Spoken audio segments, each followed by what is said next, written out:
이 새벽에 우리에게 주시는 하나님의 말씀은 구약성경 출애굽기 15장 13절에서 21절까지의 말씀입니다. 제가 가지고 있는 성경책으로 구약성경 104쪽에 있습니다. 하나님의 말씀을 받들어 읽겠습니다. 주의 인자하심으로 주께서 구속하신 백성을 인도하시되 주의 힘으로 그들을 주의 거룩한 처소에 들어가게 하시나이다. 여러 나라가 듣고 떨며 블레셋 주민이 두려움에 잡히며 에돔 두령들이 놀라고 모압 영웅이 떨림에 잡히며 가나안 주민이 다 낙담하나이다. 놀람과 두려움이 그들에게 임하매 주의 팔이 크므로 그들이 돌같이 침묵하였사오니 여호와여 주의 백성이 통과하기까지 곧 주께서 사신 백성이 통과하기까지였나이다. 주께서 백성을 인도하사 그들을 주의 기업의 산에 심으시리이다. 여호와여 이는 주의 처소를 삼으시려고 예비하신 것이라. 주여 이것이 주의 손으로 세우신 성소로소이다. 여호와께서 영원 무궁하도록 다스리시도다 하였도다.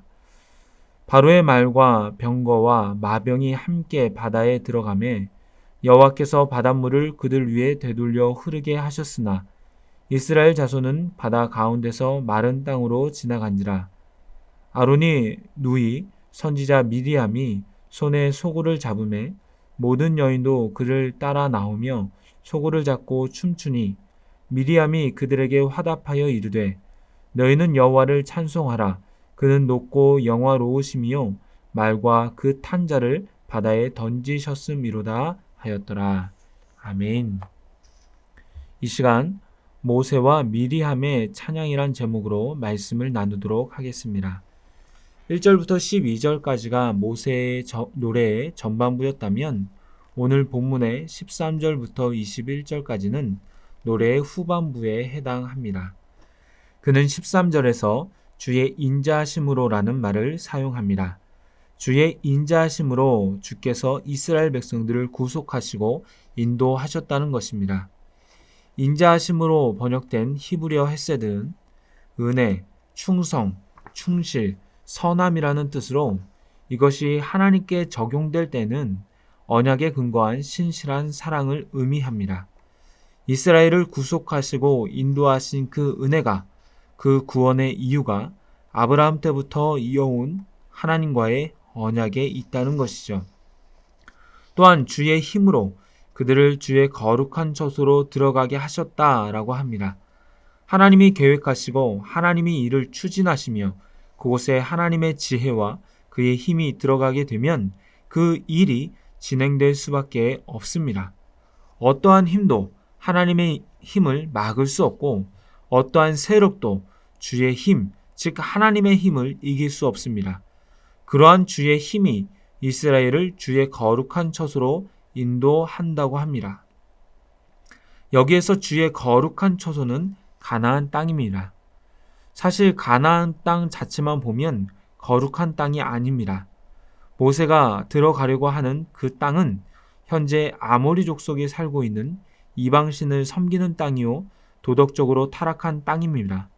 그러기에 그곳에 있는 아모리 족속도 하나님의 심판을 받을 예정입니다.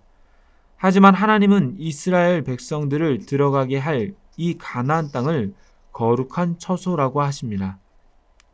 지금은 거룩하지 않지만 지금은 매우 땅이 더럽혀져 있고 죄악으로 얼룩진 땅이지만 거룩하신 하나님이 자기 이름을 두시려고 택한 곳이기 때문에 또한 언약 백성 이스라엘이 거할 곳이기 때문에 거룩하다는 것입니다. 이 처소라고 번역된 히브리어 내외는 일반적으로 목자가 들 짐승으로부터 양떼를 보호하기 위해 마련된 장소를 나타냅니다. 이는 목자 대신 하나님께서 자신의 양떼 같은 이스라엘 백성들을 거룩한 땅으로 인도하여 보호하시겠다는 것입니다. 그래서 13절을 종합해서 보자면 자격 없는 이스라엘 백성이었지만 주의 인자하심으로 창세기 15장에서 맺으신 아브라함과의 언약과 약속에 기반하여 구속하여 주셔서 인도하신다는 것입니다. 사람의 힘으로는 할 수 없습니다. 스스로는 애굽의 종살이에서 구원할 수 없습니다. 그러나 하나님의 힘으로는 할 수 있습니다. 그 힘으로 이스라엘 백성들을 하나님의 보호하심이 있는 거룩한 처소로 인도하신다는 것입니다. 코로나19로 인해서 이사 신방을 자주 가지는 못하지만 이사 신방을 가게 되면 꼭 하는 말이 있습니다. 이사한 집을 하나님의 처소, 하나님과 만나는 장소로 만들라는 것입니다. 1년 전의 일입니다. 영흥교회 부목사로 제가 부임하면서 저만의 기도의 자리를 찾기가 쉽지 않았습니다. 그 전에는 퇴근하고 나서도 따로 기도하는 장소가 있었지만 영등포로 이사하고 난 뒤에는 저녁에 집에 도착한 후 어디서 기도해야 할지 자리도 잡히지 않았고 머뭇머뭇거리게 되었습니다. 얼마간은 산책하면서 기도하게 되었는데 개인적으로 하나님과의 소통은 되었지만 단점은 교구 식구들의 기도 제목을 놓고는 기도하지 못했습니다. 이래서는 안 되겠다 싶어서 안방 한쪽에 자리를 잡고 저녁에 기도하기 시작했습니다. 처음에는 기도에 집중하는 데 시간이 걸렸지만 이내 기도줄이 잡히면서 기도에 깊이 들어갈 수가 있었습니다. 그 장소를 잡아야 합니다. 그리고 집에서 기도하며 하나님과의 깊은 만남을 가질 수 있는 시간을 확보해야 합니다. 내가 거주하는 곳을 하나님의 거룩한 처소로 만들라는 것입니다. 집뿐만이 아닙니다. 내가 많은 시간을 보내고 있는 장소라면 하나님과의 만남, 하나님의 거룩한 처소가 되도록 주께로 나아가야 합니다. 주님은 우리와 언약을 맺으시며 만나 주시겠다고 약속하셨고 주님의 힘으로 우리를 인도하시고 보호하시겠다고 말씀하여 주셨습니다.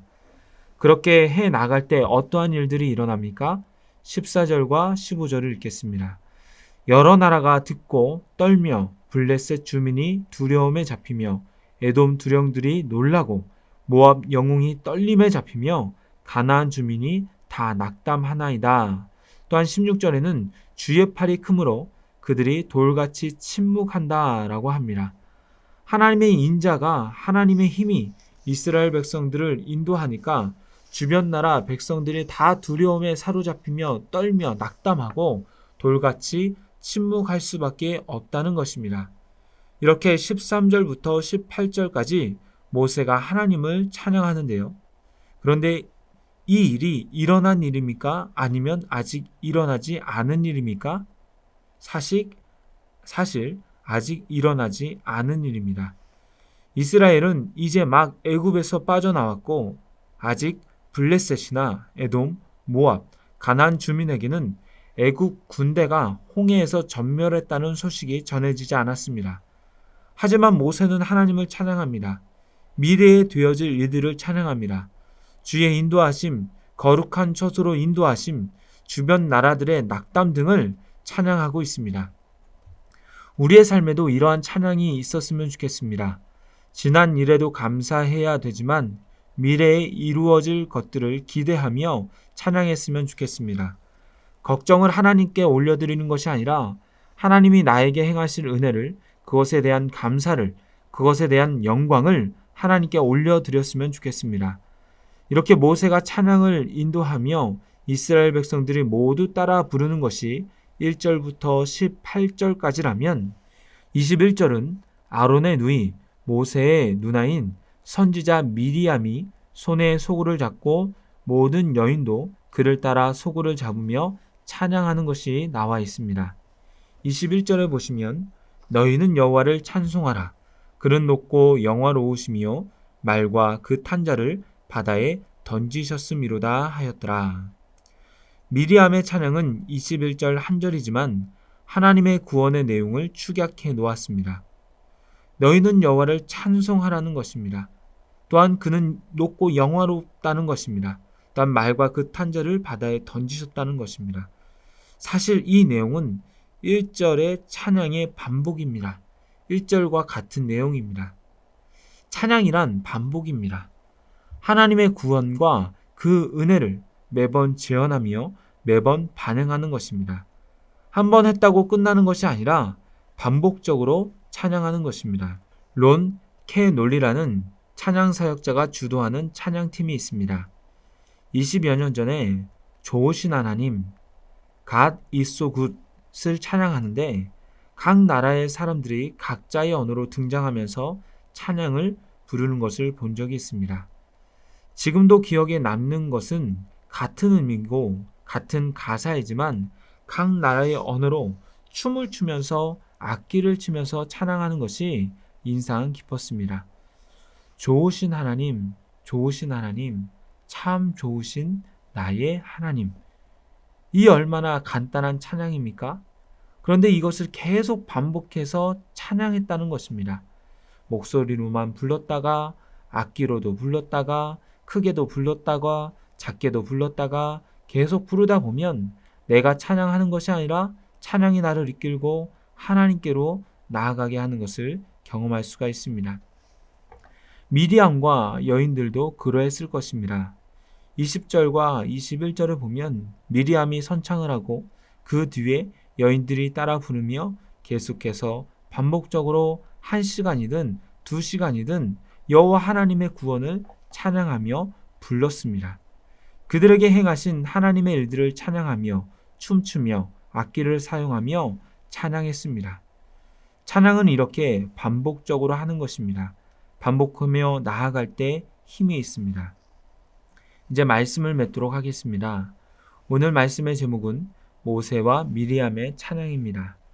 그들의 찬양은 지금 현재의 찬양이 있기도 했지만 미래에 되어질 일들에 대한 기대와 감사의 찬양이었고 하나님이 행하신 일들에 대한 반복적인 찬양이었습니다.